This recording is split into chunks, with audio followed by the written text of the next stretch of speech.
mengangkat sebuah tema, yaitu adalah tema dari 2 ayat surat Al-Baqarah, ya, 2 ayat terakhir dari surat Al-Baqarah, ya.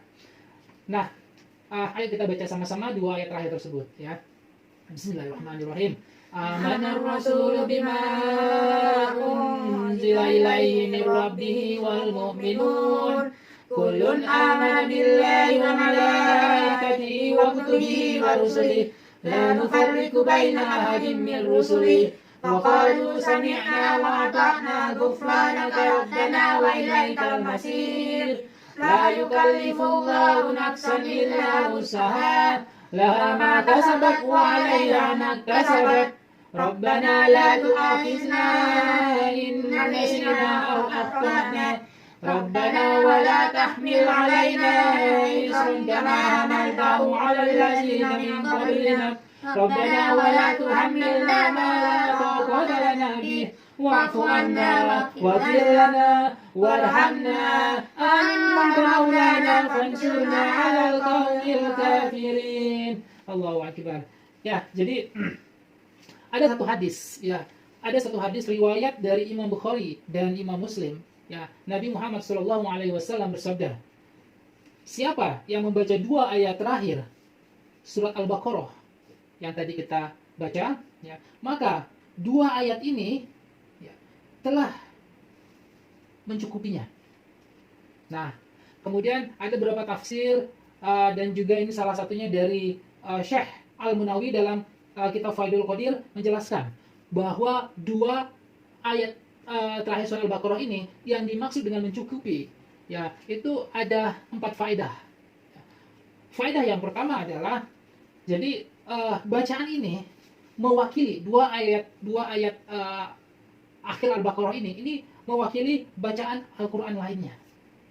Ya, jadi ketika kita baca 2 ayat Al-Quran itu mewakili semua ayat Al-Quran lainnya, ya. Dan yang kedua, barang siapa yang membaca 2 ayat Al-Baqarah, ayat terakhir Al-Baqarah ini, maka imannya akan dikuatkan pada hari itu. Ya, oleh sebab itu kita harus sering-sering membaca 2 ayat terakhir ini. Ya, seperti apa yang sudah kita lakukan. Ya, setiap selesai ngaji, ya, kita selalu membacanya. Ya, setiap subuh dan juga setiap habis isya. Nah, kemudian yang ketiga adalah orang yang membaca 2 ayat Al-Baqarah ini, ya, ini dikuatkan, ya, dikuatkan dari apa? Dari yang namanya setan manusia dan setan jin. Jadi apa namanya, orang yang membaca 2 ayat ini akan dikuatkan, ya, dari godaan setan dan jin, ya. Kemudian yang keempat, ya,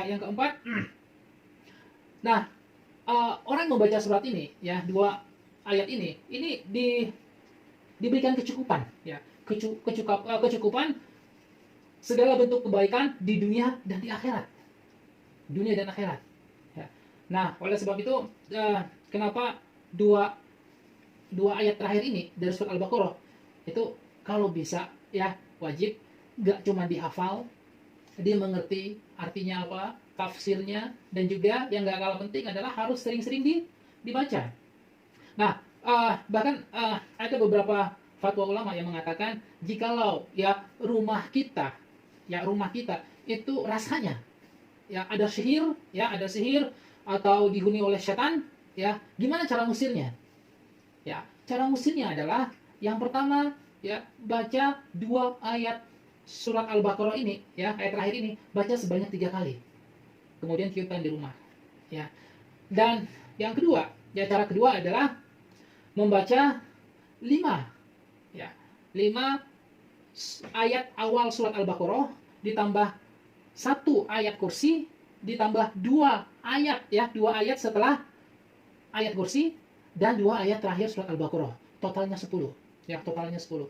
Jadi 10 ayat ini mewakili surat Al-Baqarah secara keseluruhan. Nah, jadi kalau mau mengusir setan yang ada di rumah, bukan dengan surat Yasin, tapi dengan surat Al-Baqarah, ya, surat Al-Baqarah. Nah, surat Al-Baqarah ini suratnya panjang banget, ya, salah satu surat terpanjang yang ada di Al-Quran. Nah, supaya bisa ringkas, ya, itu tadi cukup membaca 10 ayat tadi itu. Oke. Paham? Paham. Alhamdulillah. Barakallahu fiik. Wassalamualaikum warahmatullahi wabarakatuh. Waalaikumsalam.